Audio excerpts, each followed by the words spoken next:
दोस्तों, उत्तर प्रदेश लोक सेवा आयोग ने यूपी पीसीएस 2022 के लिए आवेदन की प्रक्रिया को स्टार्ट कर दिया है।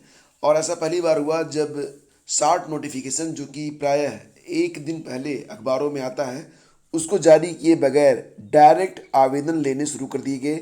और पूरा जो फुल नोटिफिकेशन है वो भी इस समय वेबसाइट पर उपलब्ध है। और कल ही मैंने इसके बारे में आपको सारी जानकारी उपलब्ध करवा दी थी एक छोटे से वीडियो के माध्यम से लगभग 7 मिनट का वीडियो था। और नोटिफिकेशन भी मैंने आपको शेयर कर दिया था। फिलहाल दोबारा से मैं आपको बता देता हूँ कि इस बार पदों की संख्या जो है वो लगभग 250 है। और ये पदों की संख्या जो है वो बढ़ भी सकती है। शैक्षिक अर्हता ये अलग अलग पदों के लिए अलग अलग होती है, लेकिन फिर भी जो शैक्षिक अर्हता होती है वो सामान्यतः स्नातक ही मानी जाती है। 1 जुलाई 2022 को आपकी उम्र 21 साल से लेकर 40 साल के बीच में होनी चाहिए।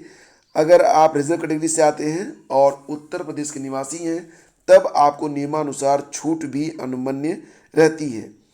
तो आवेदन शुरू हो रहे हैं 16 मार्च से, लास्ट डेट 12 अप्रैल है। तो 12 अप्रैल तक हर हालत में आपको अपना रजिस्ट्रेशन करके फीस जमा कर देना है, तब आप 16 अप्रैल तक अपना फॉर्म कंप्लीट कर पाएंगे। मतलब ये कि जितनी जल्दी कर लेंगे उतना ही बेहतर रहेगा। तो इस बार पदों की संख्या तो काफ़ी कम है। और अगर देखा जाए तो पदवार जो पदों की संख्या है वो एसडीएम के मात्र 39 पद हैं, डिप्टी एसपी के 93 पद हैं, बीडीओ के 36 पद हैं, नया तहसीलदार के 34 पद, बीएसए के 13 पद हैं। बीएसए के लिए आपको बीएड और पीजी होना चाहिए आपका, तब आप बीएसए के लिए आवेदन कर पाएंगे। एआरटीओ के 4 पद हैं, डीपीआरओ के 5 पद और सीडीपीओ के 14 पद हैं। तो पदों की संख्या हालांकि कम है, लेकिन ये पदों की संख्या आगे चलकर बढ़ने की संभावना है। प्राय ऐसा होता है कि जो पद रहते हैं वो जब परिणाम जारी किया जाता है तब तक पदों की संख्या बढ़ जाती है। और इसी के साथ आरओ एआरओ की मुख्य परीक्षा के लिए जो लोग सफल हुए हैं उनके आवेदन भी शुरू हो चुके हैं। तो इस समय जो वेबसाइट है ऑफिशियल uppsc.up.nic.in पर जाकर आर ओ 2021 मुख्य परीक्षा के जो आवेदक हैं वो जाकर साइट को चेक कर लें और फटाफट अपना आवेदन का जो प्रारूप है उसको देख के उसको कंप्लीट कर दें। साथ ही साथ आपको बता दें कि सहायक वन संरक्षक और क्षेत्रीय वन क्षेत्राधिकारी की मुख्य परीक्षा ये 3 अप्रैल से स्टार्ट हो रही है। और आयोग ने बुधवार को इसका परीक्षा कार्यक्रम जारी किया है।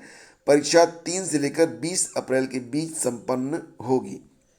और पीसीएस 2021 मुख्य परीक्षा के जो प्रवेश पत्र हैं ये भी जारी हो चुके हैं। इसी के साथ आगे बढ़ते हैं और आपको बता दें, यहाँ पर देखिए आज के अखबारों में कुछ 60 नोटिस दी गई है। ये नोटिस एसीएफ और आरएफओ के लिए है। मुख्य परीक्षा 2021 3 अप्रैल से मुख्य परीक्षा प्रस्तावित है। तो 3 अप्रैल से लेकर 20 अप्रैल तक ये परीक्षा करवाई जाएगी। इसके बारे में विस्तृत सूचना जो है वो ऑफिशियल वेबसाइट पर अवेलेबल है। साथ ही साथ समीक्षा अधिकारी, सहायक समीक्षा अधिकारी मुख्य परीक्षा के लिए जो अभ्यर्थी सफल घोषित किए गए हैं उनके लिए 16 मार्च से लेकर ये जो आवेदन है वो स्टार्ट हो रहे हैं। तो इस संबंध में जो विस्तृत जानकारी है वो भी आपको वेबसाइट पर अवेलेबल करवा दी गई है। उत्तर प्रदेश में सिपाहियों और बेसिक शिक्षकों की भर्ती बहुत जल्द शुरू होने वाली है। तो सबसे बड़ी बात यह कि प्रदेश पुलिस और बेसिक शिक्षा विभाग में हजारों पदों पर भर्ती की प्रक्रिया जल्द शुरू होने वाली है। इसके तहत 26,000 सिपाहियों की भर्ती होगी, जबकि बेसिक शिक्षा में सहायक अध्यापक के 17,000 से अधिक पदों पर भर्ती प्रस्तावित है। हालांकि ये पद आगे आप देखेंगे इसी न्यूज़ में कि ये पद बढ़ सकते हैं और डेफिनेटली बढ़ेंगे। तो प्रदेश पुलिस में कुल 26,210 सिपाही और 172 फायरमैन की भर्ती के लिए फिलहाल अभी जो एजेंसी है वो तय की जा रही है। और इसका जो विज्ञापन है वो मई के अंत में जारी होगा।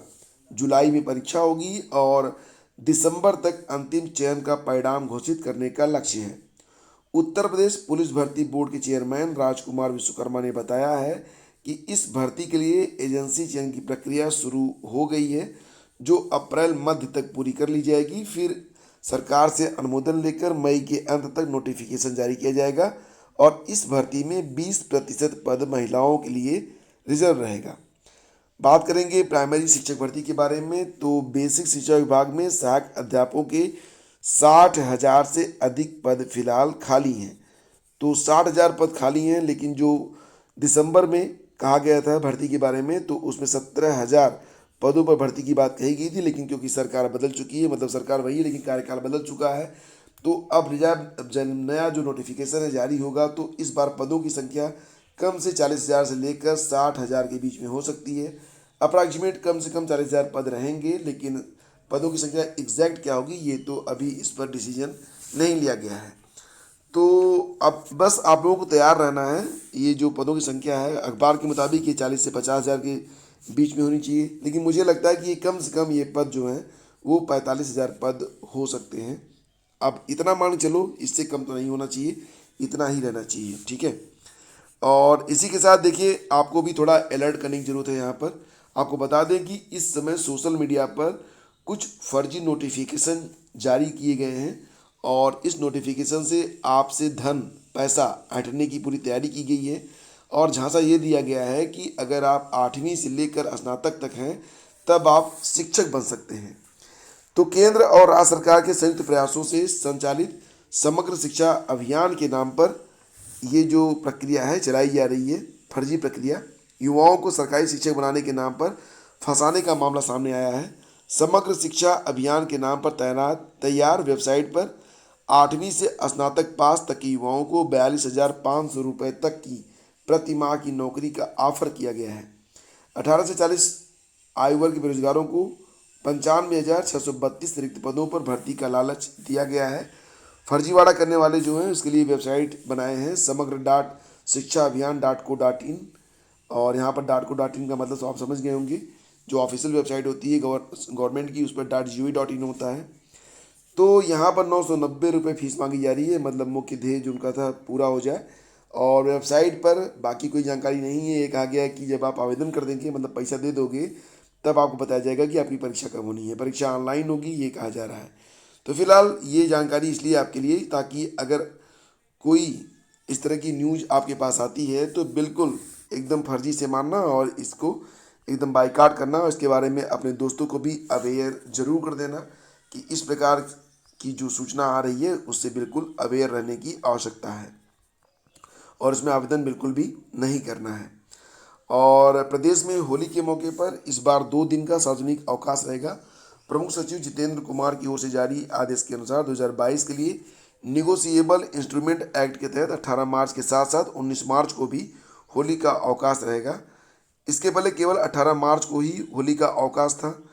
तो वहीं सूत्रों का कहना है कि कुछ स्थानों पर होली 19 मार्च को हुई, तो मतलब अब जो अवकाश है इसे 2 दिन कर दिया गया है, 18 और 19 मार्च को। और विधान परिषद चुनाव पहले चरण के जो नामांकन है ये 21 मार्च तक किए जाएंगे, एक दिन बढ़ा दिया गया है क्योंकि बीच में होली पड़ रही है। पहले 19 मार्च लास्ट डेट थी, अब नामांकन पत्रों की जांच 22 को होगी और 24 मार्च तक नाम वापस लिए जा सकेंगे। और देखिए यहाँ पर एक खबर ये भी है कि हाई कोर्ट ने उत्तर प्रदेश सरकार को भर और राजभर जाति को अनुसूचित जनजाति यानी कि एसटी का दर्जा देने के संबंध में 2 माह में निर्णय लेने का निर्देश दिया है। यह आदेश न्यायमूर्ति सिद्धार्थ वर्मा और न्यायमूर्ति दिनेश पाठक ने जागो राजभर जागो समिति की याचिका पर सुनवाई करते हुए दिया है।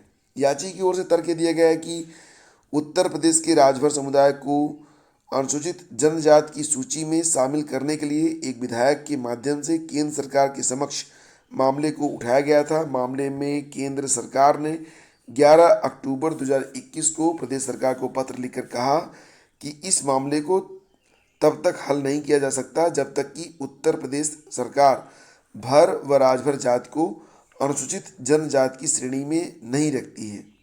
तो कोर्ट ने कहा कि रिकॉर्ड से यह कहीं नहीं पता चल रहा है कि याची की ओर से इस मामले में राज्य सरकार के उपयुक्त प्राधिकारी से संपर्क किया गया हो। केंद्र सरकार को एक विधायक के जरिए याचियों की ओर से भेजे गए मांग पत्र को पहुंचाया गया। जवाब में केंद्र सरकार ने राज्य सरकार को अग्रेसित कर दिया है। तो समिति की याचिका पर सुनवाई करते हुए हाई कोर्ट का निर्देश है कि 2 माह में इस पर उत्तर प्रदेश सरकार जो है फैसला ले ले। तो फ्रेंड्स ये थी आज की पूरी न्यूज़ अपडेट। और जैसा कि आपको पता है कि अब होली शुरू हो रही है, लेकिन होली के साथ साथ अपनी स्टडी को भी जारी रखिएगा। स्टडी को हर हाल में जारी रखिए क्योंकि अब आपकी परीक्षाएं बहुत कम समय बचा हुआ है और हर बार यही होता है कि हम अपने सामान्य जो हमारा सामाजिक कार्यकलाप होता है, त्यौहार मनाते हैं, दोस्तों के साथ घूमते हैं, मूवी देखते हैं, वेब सीरीज़ देखते हैं और इसी में हर बार हम अपनी परीक्षाओं को महत्व न देकर असफल हो जाते हैं। तो इस बार ऐसा नहीं, इस बार यस की जगह यस लिख कर आना चाहिए। यस मतलब सिलेक्टेड। तो इसके लिए आप मैक्सिमम टाइम जितना बन पड़े उतनी स्टडी करो, आपको फ़र्क स्वयं नज़र आएगा। Thank you so much. Have a great day. जय हिंद। Please do like and share.